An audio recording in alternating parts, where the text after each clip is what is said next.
Welcome to this explainer. Okay, today we are diving into the ultimate mythological underdog, Hephaestus. In a pantheon absolutely packed with entitled, eternally perfect deities, he stands out as a total anomaly. We're talking about a god who took brutal rejection and profound trauma and completely forged it into unmatched creative power. Picture this, the absolute master of the forge, working away in his gritty, volcanic workshop. This is the visionary who built the very arsenal of the heavens. From the roaring flames of his underground domain, he crafted the literal power that the other gods relied upon to rule the cosmos. It's a crazy contrast, right? On one hand, you've got the Olympians, gods entirely defined by their pristine beauty and this innate, effortless power they were just handed at birth. And then there's Hephaestus, a soot-covered outcast, who had to literally hammer out his own destiny and prove his worth through relentless, grueling creation. Part 1. The Outcast of Olympus. To really understand how he became this master creator, we have to start with his visceral, honestly heartbreaking origins, and the shocking cruelty of his own mother. So Hera had been longing to be a mother, and fully expected to have the most beautiful, powerful son with Zeus. But she was completely horrified when Hephaestus was born. He didn't look anything like a divine newborn. He was rustic, covered in hair, and had skin as dark as soot. For the queen of the gods, this was just an unacceptable embarrassment. And I mean, this rejection went far beyond a cold shoulder. It was brutal. Violently thrown from the heavens by his own mother, the infant fell for an entire day. An entire day. The sheer impact severely crippled his legs, leaving him with a pronounced limp for the rest of his life. But he survived. He was rescued by the ocean nymph Thetis, who hid him away and raised him secretly in an underwater volcanic cave near the island of Limnos. Section 2. Master of the Forge. Hidden away from the shiny heavens and the mother who discarded him, the young outcast found his saving grace right in the blistering heat of the magma. Growing up among those sweltering craters alongside gigantic, one-eyed Cyclops assistants, he developed unparalleled mastery over metallurgy. And this wasn't just basic blacksmithing. Actually, scratch that. It was literally the magical and technical mastery of forging raw, precious metals into objects of world-altering power. The sheer volume of what he built is absolutely mind-blowing. We're talking Hermes' winged sandals, the glowing sun chariot for Helios, the indestructible chains that bound Prometheus, and even Eros' magical arrows of love. He essentially armed the very gods who had abandoned him in the first place. I mean, even the supreme, deadly power of Zeus's lightning, the ultimate symbol of divine authority, was hammered out right on Hephaestus' anvil.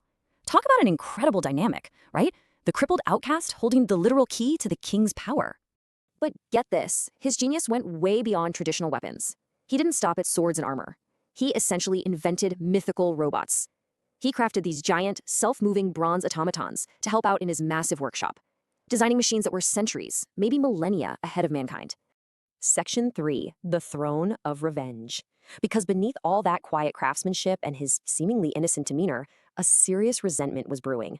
He never forgot what his mother did, which led to a highly cunning return to Olympus.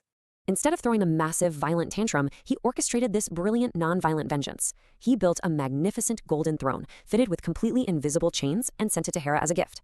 The second she sat down, boom, she was permanently trapped. Nobody could break his mechanism, and he flat out refused to release her until he was formally recognized as a true Olympian deity and, in a huge twist, given the hand of the most beautiful goddess, Aphrodite, in marriage. So he wins his divine status and a beautiful bride. Happy ending, right? Well, not exactly. His exhausting, soot-filled obsession with the forge didn't just stop. He spent all his time in the blistering heat creating wonders, which left Aphrodite feeling completely neglected, lonely, and empty. It's a totally relatable tale, really. A genius throwing himself into his work to avoid facing his trauma, at the massive cost of his personal life. Which brings us to part 4. A divine betrayal. This extreme isolation perfectly planted the seeds for what would become one of the most scandalous betrayals in mythological history. It really makes you wonder, what happens when the brilliant, obsessive god of the forge discovers the ultimate betrayal? Because while Hephaestus was pouring his absolute soul into the anvil, Aphrodite gave in to her base instincts. She started a passionate, secret affair with Ares, the widely despised god of war. Now, the sun god Helios saw everything during the day, so the lovers could only meet in the dark. To hide their affair, Ares actually hired this youth named Electryon to stand guard and warn them before sunrise. But one fateful morning, Electryon fell into a deep sleep. He completely missed the dawn, allowing Helios to catch the lovers right in the act and immediately fly off to report it to Hephaestus. Actually, quick tangent here, because this is a fascinating side note. Helios was so furious about this cover-up that he punished the sleeping Electryon by turning him into a rooster. Yep, dooming him to loudly crow and announce the sunrise every single morning for the rest of time. That is literally the mythological origin of the rooster's morning call. Finally, Section 5, the power to create. Back to our scorned blacksmith. You'd expect a violent, bloody outburst like you'd see from Ares or Zeus, but no. The master inventor responded to this crushing betrayal with his greatest creation yet. He faked a work trip to give his wife a false sense of security, then snuck back into his own bedroom. He spent the entire day weaving a camouflaged, completely unbreakable golden net directly over the bed. The threads were so incredibly thin, they were literally imperceptible to the naked eye. This is just pure, ice-cold calculation. The furious god didn't rage, he utilized his unmatched patience, waiting quietly in the shadows of his own room for his trap to spring. Ares showed up, they fell asleep, and when Helios rose, the lovers realized morning had come. They tried to bolt, but it was too late. They were hoisted up by these imperceptible golden threads, hanging entirely naked and helpless. Hephaestus then coldly summoned the entire pantheon of gods to witness the scene and just mock their profound shame. His trap was absolute perfection. This whole dramatic saga proves something pretty unique about Hephaestus. Despite his physical insecurities, his limp, and the constant mockery from his own family, he didn't just ask for respect, he forced the universe to respect him through sheer, undeniable effort. And that's exactly why his story resonates so much today. He's the ultimate underdog.